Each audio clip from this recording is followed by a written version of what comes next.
Hey, salut tout le monde, j'espère que vous allez bien, j'espère que vous êtes en forme. Aujourd'hui on se retrouve pour une nouvelle vidéo. Je vais vous montrer quel PC portable Asus faut-il choisir en 2023.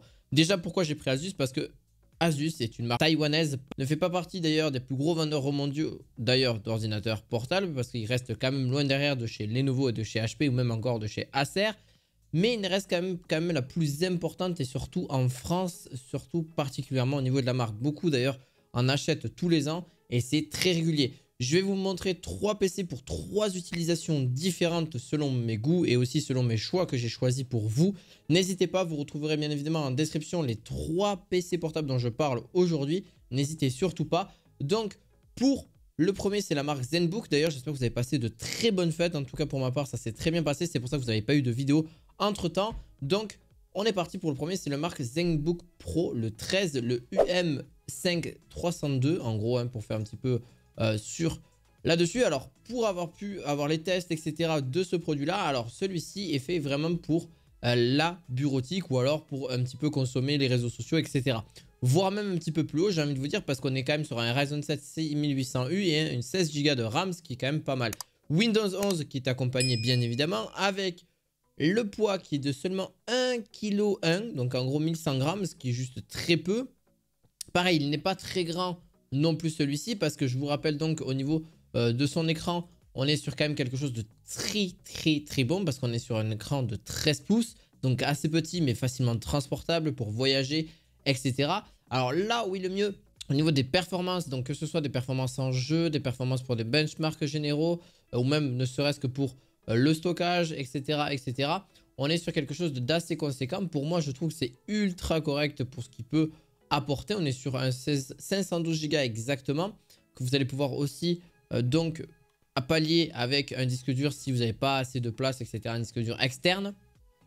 Donc oui, avec quelques jeux que j'ai pu voir, donc par exemple avec Tomb Raider ou avec un Cyberpunk ou un Rocket League ou un League of Legends, c'est des jeux qui sont peu gourmands. Je ne vous parle pas de Tomb Raider. Tomb Raider est un peu plus gourmand, donc forcément ça ne va pas du tout être bon en termes d'FPS. Donc il faudra peut-être descendre la qualité graphique, encore une fois, si vous souhaitez jouer à 30-40 FPS. Mais par contre, pour tout ce qui est Rocket League, League of Legends ou des petits jeux en free-to-play comme ça, c'est génial. Voilà, mais c'est vraiment pas du tout la base de cet ordinateur. D'ailleurs, n'hésitez pas à rester jusqu'à la fin, parce que là, on parlera plus de jeux vidéo ou plus vraiment pour un autre cas particulier.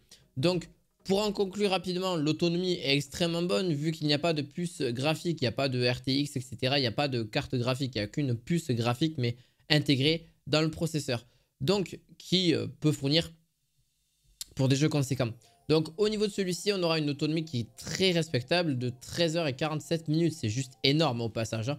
Donc, en soi, pour tout ce que vous allez faire, ça dépend bien sûr, encore une fois, de ce que vous pouvez faire en fonction des processeurs ou en fonction de surtout de la consommation que vous allez pouvoir avoir, donc avec les montages vidéo, avec du Photoshop ou je ne sais quel logiciel qui consomme beaucoup, c'est un petit peu le problème. Mais sinon, ça peut baisser un peu l'autonomie, mais très léger. D'ailleurs, vu qu'il est au petit format, il va recharger en 65 watts en USB-C.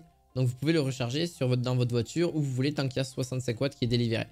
Voilà, donc là-dessus, c'est à vous de voir. Je vous conseille en tout cas, pour en conclure rapidement, pour moi, le design est plutôt très bien fait. L'écran aussi. Les performances, elles sont au rendez-vous, mais elles ne sont pas faites pour toutes les tâches forcément les plus lourdes, encore une fois, oui et non. Donc il faut faire attention parce qu'il chauffe quand même bien avec les tâches les plus lourdes aussi. La caméra, ouais, bon, c'est pas ouf, mais ça suffit pour ce que ça peut faire. L'autonomie, très puissante. Ça, c'est celui que j'ai vraiment retrouvé le mieux là-dessus. Pour le deuxième, alors aussi au niveau du prix, pour le premier, on est à 1388 €. Et pour le deuxième, on est un petit peu plus moins cher. C'est le Asus VivoBook S15, donc qui est juste pour moi parfait et qui s'y prête totalement pour quelque chose qui peut vraiment encore être largement mieux que le premier. Vous allez voir pourquoi. En fait, déjà, il est accompagné d'un bon processeur, un i7, donc pas de dernière génération, c'est pas la 13e. On est sur la 12e et ça reste ultra correct pour ce que vous allez en faire. C'est du Full HD, 16 Go de RAM, 1 Tera de SSD. Ça, c'est très bien. Le stockage, on a du stockage. Et en plus de ça, moins cher que le premier. Donc, est-ce qu'il va être plus puissant ou moins puissant? C'est ce qu'on va voir tout de suite. Donc, pour moi, dans l'état des choses, il est déjà beaucoup plus grand, même en termes d'écran. Il faut savoir que c'est un 15 pouces, donc il est légèrement plus grand. Donc, forcément, il va mieux répartir aussi le flux d'air. Donc tout ce qui est flux d'air, etc. Pour moi, il sera mieux réparti, il chauffera un petit peu moins, mais ça chauffera quand même tout de même. Au niveau des performances, on aura quelque chose quand même bien plus conséquent. Cinebench, il arrive bien à le faire tourner. Il faut savoir qu'il le considère comme vraiment, hein, sincèrement, pour avoir fait les tests sur Cinebench, il est légèrement au-dessus donc d'un Intel Core i9, voire i7, mais d'ancienne génération, de 9e génération. Je vous parle donc des processeurs PC. Donc il est légèrement au-dessus, voire légèrement en dessous sur certains points. Mais bon, après il ne faut pas forcément s'y fier parce que j'en ai fait plusieurs, etc. Par exemple sur 3D Mark, il est quand même très correct. Il a vraiment un bon point et il le fait vraiment bien tourner. Bon, il en a à peu près à 14 000 points en moyenne.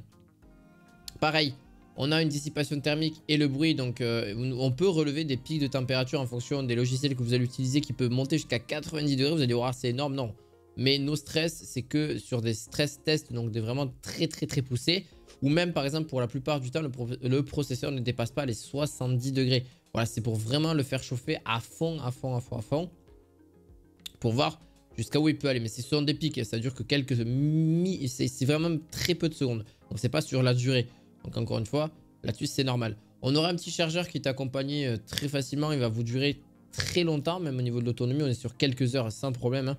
Une dizaine d'heures sans souci. Par contre, on n'est accompagné que 42 Wh au niveau de la batterie, mais ça laissera largement la possibilité d'arriver sur 5, 7, 8 heures d'autonomie sans trop de soucis. Donc, par contre, il se recharge en 120 minutes avec le chargeur de 65 watts. Donc, en 2 heures, votre ordinateur est chargé et vous pouvez en profiter pleinement. Au niveau de son prix, il est à 999 €. Vous avez différentes versions en fonction du processeur que vous souhaitez. On a Ryzen 5, i5 et même un i7. Donc c'est à vous de voir. Moi, celui que je vous conseille, c'est le i7 avec 16 Go de RAM et 1 Tera de SSD.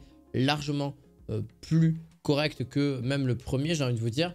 Pour le dernier, c'est un PC portable gamer qu'on pourra retrouver facilement là-dessus. Et franchement, vraiment pas mal. Alors oui, il va chauffer forcément un petit peu, mais il a les dissipations nécessaires. Je trouve que même, en particulier les PC Asus, chauffent comme tout de même.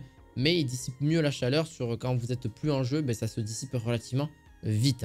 Par exemple, là, on a 16 pouces. Pareil, du Full HD. On a donc 165 Hz de disponible. Donc ça, c'est correct. Pour moi, j'aurais voulu une dalle un petit peu plus grande pour le prix. Faut le dire sincèrement. Une dalle du style Quad HD ou alors 4K. Bon, 4K, c'est peut-être un peu exagéré. Mais à la rigueur, Quad HD, ça aurait été peut-être mieux en 144 ou en 165 Hz. Ok, parce que vu la carte graphique et vu le processeur qu'on a, ça pourrait largement le faire. On a un i7 de 13e génération, le 13650HX. Et un Ryzen 7, une RTX 4080 en 12 Go de VRAM et qui va un TGP de 175 watts, donc c'est juste énorme, avec 16 Go de RAM en DDR5 et 1 Tera de SSD bien évidemment. Que d'ailleurs, si vous souhaitez, si vous démontez l'ordinateur, vous savez que la garantie ne sera plus là.